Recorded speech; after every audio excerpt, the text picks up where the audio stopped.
দাদা আমার প্রধানের মধ্যে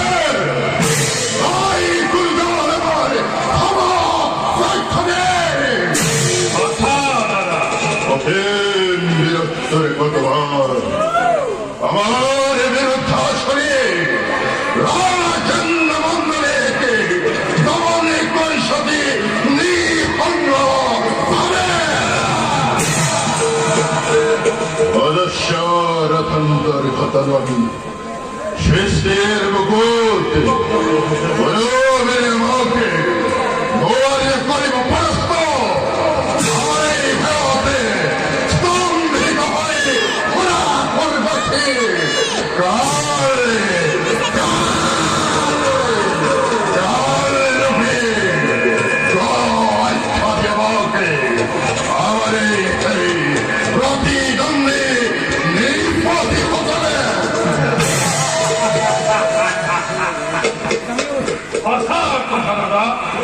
আমার এই অখিল ভক্তিকে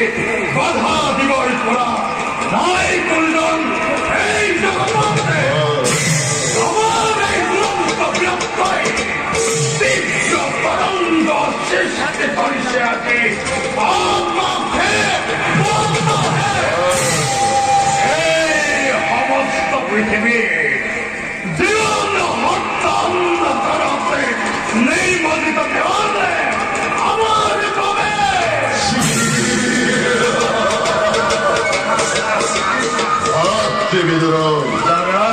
যদিও অধীশ্বরময়ী কলিঙ্গ রাজ্যর যদিও মনে ভয়তে আমরা হৃদয়ে বিশ্ব ব্রহ্মাণ্ড তথাপিত মধুমহাটি অতিকে সংসার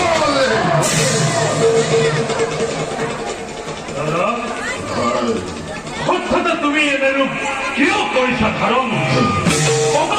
দাদা তোমার চিন্তার কারণ ওই সুপ্রতিজ্ঞাময় তোমার সম্মুখে যদি তোমার ব্যক্ত হৃদয়ের শান্তিময় লোভে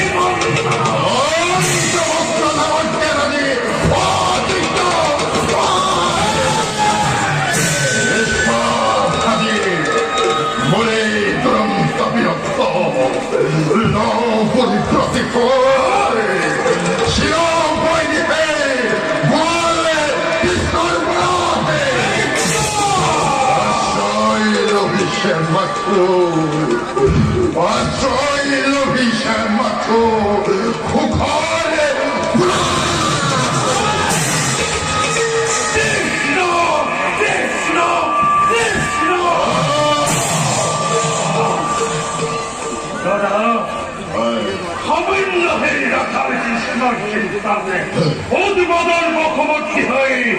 নিজেকে নকরিব তুমি আত্মশ্রদ্ধা দুরন্ত বৃহত্তরে তুমি রাজা হিন্দত কয়ু প্রতাপ তুমি তোমার নির্দেশ মতে কৃষ্ণর নামে জনতারে পড়া রুদ্র পরিবার ভাবে কৃষ্ণ ভক্ত সকলকে ধরি আনি অতি নিহংসভাবে বলে তার শাস্তি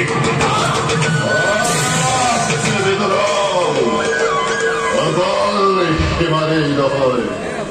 যে সাক্ষ্যে কৃষ্ণের মূর্তি করিব এই সাক্ষ্য তুমি তালিকে করিব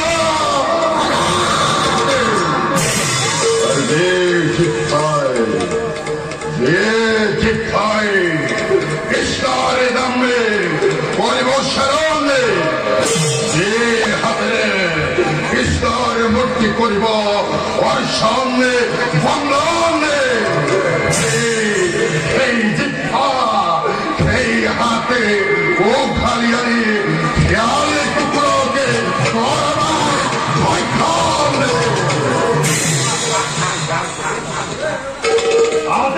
অবশ্যই হব পালন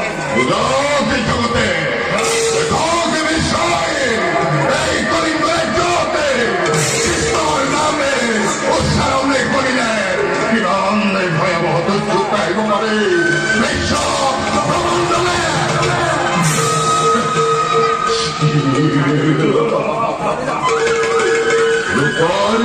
কুয়াকুর কৃষ্ণের জগতরে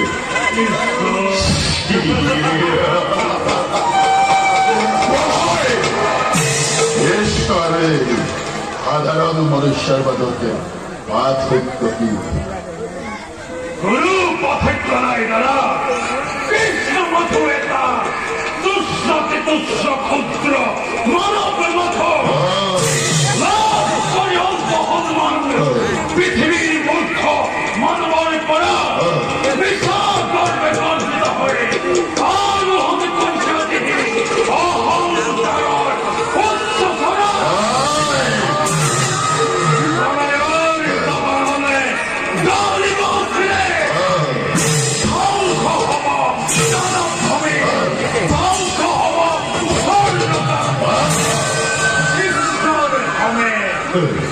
যাব একটি তুই সমস্ত দানব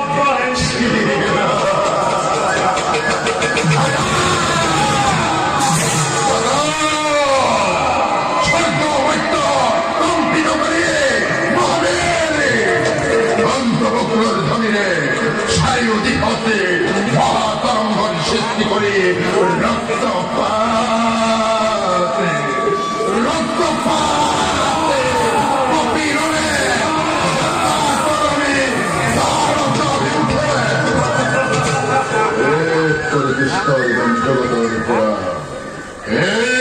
করো সদু বন্ধ